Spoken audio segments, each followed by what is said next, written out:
Uraho mama ke? Se uramara ko murafashe amapfobye? Sha wahora niki? Hey. Maze iminsi nte ku mugabo wanjye ntabirye ngo birabishye. Yo. Ese mama, humura ariko igisubizo ndagifite. Ni ikihe se nyawa? Igisubizo ni Action College. Kagira inkuru. Bakora ibiki se? Yo, bakwigisha guteka mu gihe kingana n'amezi 3, 6 cyangwa umwaka. Urumva? Ubundi ukajya utekera umugabo turyo turyoshye, duhumura, dusa neza. Oh my gosh. Ubundi rero yuko umugabo asondera kurya mu gasozi. Wow. Ikindi nuko wakwiga mu masaha kubereye. Wakwiga mu gitondo, wakiga nyuma saa 6 cyangwa nimugoroba. Nuko ye. Shaho uri gutinda. Ndangira haro bakorera mu gitondo azindukira. Harya ngo nihe?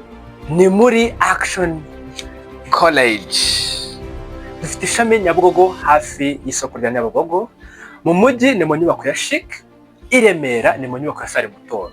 Dufite ishami i Rubavu, i Musanze, i Kayonza. Si ibyo gusa kuko tunigisha kudoda, twigisha indimi nk'igifaransa, icyongereza, ikidage, igishinwa, kwigisha gukora inzara, kudefiriza, gusuka, mekanike n'ibindi byinshi cyane. Mwese muhaye ikaze muri Action College.